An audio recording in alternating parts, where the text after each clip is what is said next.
Welcome to another video. আবার চলে এলাম আপনাদের সামনে। আমি রাকিবুল ইসলাম।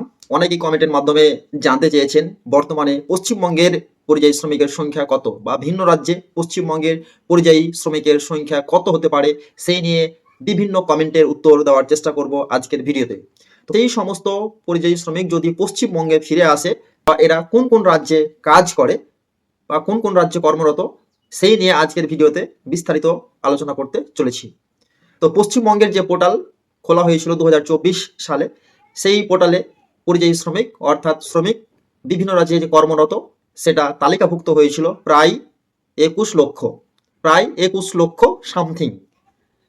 তার আগেও যদি আমরা একটু এগিয়ে যাই, এই নিয়ে অনেক মতবিরোধ রয়েছে। আমরা জিমিনি বা জিপিটি যে অ্যাপস রয়েছে, এআই যে অ্যাপস রয়েছে, সেই অ্যাপসের মাধ্যমে আমরা এই জনসংখ্যাগুলো বের করেছি।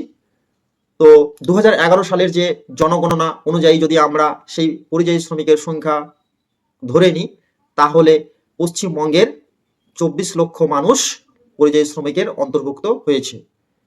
তবুও অনেকেরই মত পার্থক্য রয়েছে যে পশ্চিমবঙ্গের পরিযায়ী শ্রমিকের সংখ্যা এর চেয়েও 3 গুণ বেশি।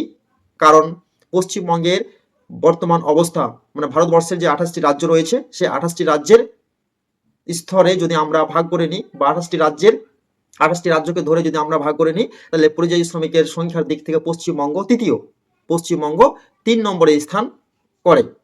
তো সেই সূত্রে আমরা মানে অনেক মারফতে পেয়েছি যে বেসরকারি মত অনুসারে এই পরিযায়ী শ্রমিকের সংখ্যা হচ্ছে 70 লক্ষ থেকে প্রায় 1 কোটি পর্যন্ত হতে পারে বলে বেসরকারি যে গণমাধ্যম সেটা তারা দাবি করছে, বা বিভিন্ন বিরোধী যে দলনেত্রীরা রয়েছে বা দলনেতারা রয়েছে তারা 1 কোটি ধরে নিচ্ছে। তো বর্তমান পরিস্থিতিতে দাঁড়িয়ে আমি যদি বলতে চাই যে মাননীয় মুখ্যমন্ত্রী মমতা বন্দ্যোপাধ্যায়ের যতগুলো মন্ত্রী বা নেতা নেত্রী রয়েছে, তারা যদি আপোষে যদি একটি মিটিং করে পশ্চিমবঙ্গের এই 1 কোটি মানুষকে রাজ্যে ফিরিয়ে এনে তাদের যে কাজ বা তাদের যে কাজের দাবি তারা কি দিতে পারবে, আদৌ দিতে পারবে, এই নিয়ে কিন্তু মন্ত্রী পরিষদে একটা বড় সন্দেহ রয়েছে। তার কারণ 1 কোটি মানুষকে তারা কাজ দিতে পারবে না বলে ধরে নেওয়া হচ্ছে।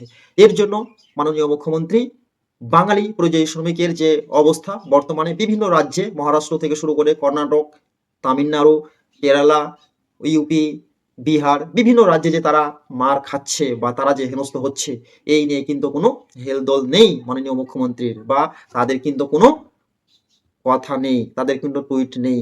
শুধু মুর্শিদাবাদে এসে শামশেরগঞ্জের মঞ্চ থেকে তিনি একটি কথাই বলেছেন, সমস্ত পরিযায়ী শ্রমিককে ফিরিয়ে এনে বাংলায় কাজের ব্যবস্থা করতে হবে।